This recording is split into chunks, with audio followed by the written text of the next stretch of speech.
Hey, it's Aaron, and today I want to talk about one of my favorite things, the Mercedes G-Wagen. The 2025 G550, as it's also known, is one of my favorite vehicles ever, especially when I get to drive it with off-road all-terrain tires. So, this generation of the G-Wagen came out in 2019, and I did a review of one way back then.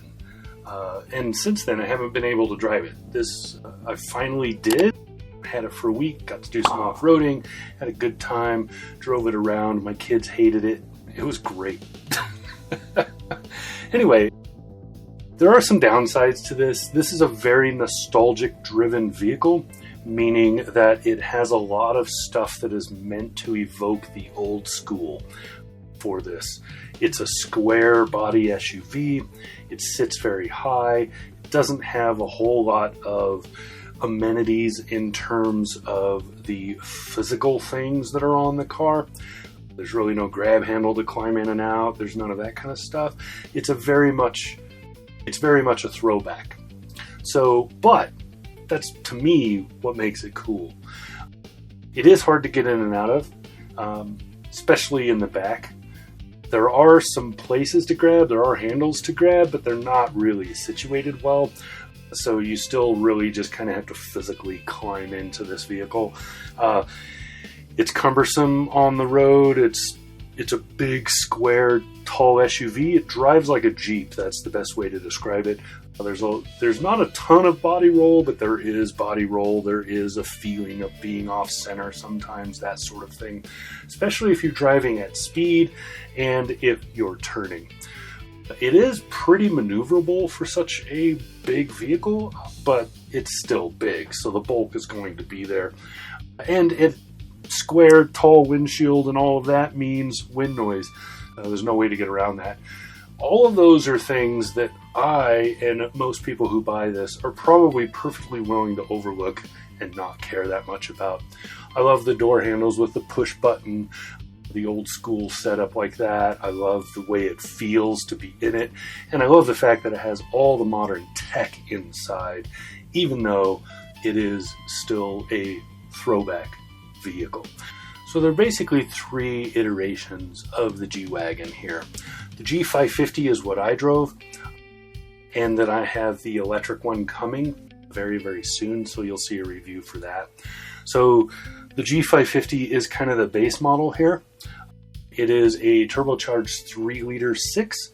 It has a mild hybrid system, 48-volt mild hybrid, and outputs a total of 443 horsepower. There's a 9-speed automatic transmission, and then the legendary all-wheel drive system that goes with the G-Wagen here. Then there's the AMG model, which is the G63. That AMG model comes with a 4-liter supercharged 8, or turbocharged 8, 577 horsepower is the number on that. Has a sport-tuned suspension. It's not as off-roady, it's more speed and power oriented. So that's kind of where you're at with this one. But you still get that all-wheel drive system, so if you want to swap those tires out for something with a little more grab, you can certainly do that. And then there is the G580. It's hard to remember all these numbers. The G580, which is the fully electric version. I'm not going to talk much about that because, like I said, I'm going to have one really soon. I'm scheduled for it, so I will just review that on its own separately. So what's new with the G-Wagen this year? Lots of little redesign points. Not enough that you could, without really paying attention, that you'll see a big difference between the previous and current. So 2024 and 2025, you park those two next to each other, you're not going to see a ton of difference. But you will see some. A little bit on the fascia, a little bit on just the position of some of the body work, especially on the front and rear, and then some interior changes. Those are where the biggest changes are to be easily seen. There's some changes just because technology updated and a few other things.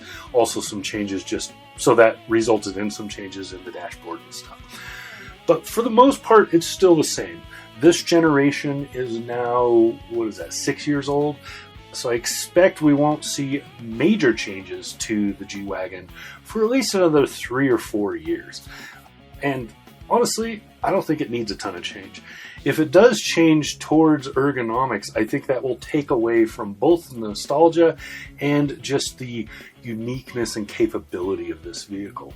So I'm hoping not to see a big amount of change towards consumerism. I think Mercedes already has SUVs that cover that. They don't really need to do it with the G. But taking it off-road and stuff, I really liked its capability.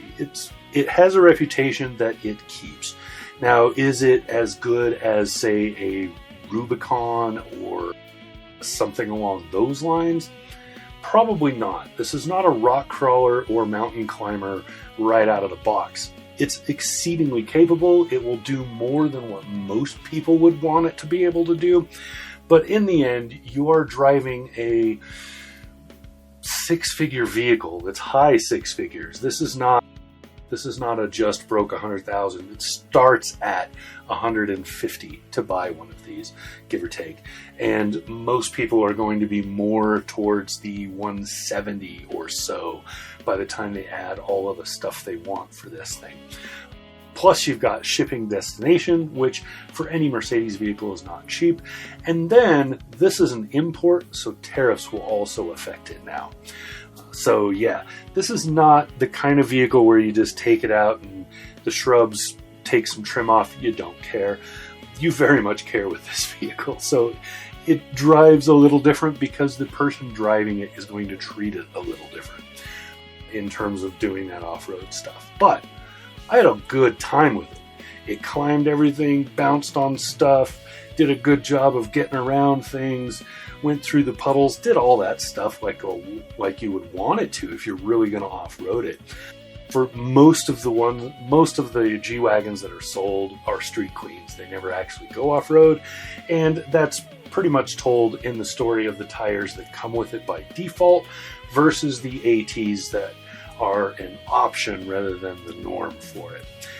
I personally would buy it with the AT tires, and I personally would off-road it just like I did with this one, but that's not the norm for this vehicle.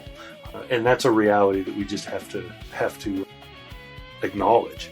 But really good off-road. I really, really liked this SUV. The G-Wagen is what it is and will always be one of those attainment vehicles for me. One of those, this is one of the coolest things ever, right? I have a long list of those because I am kind of a car nut, but yeah, it's one of those that's on that list. So there you go. That's the 2025 G-Class or G-Wagen. Yeah, we'll talk about the electric one after I've driven that in the next little while. So cool. All right, this has been Aaron. Talk to you again soon.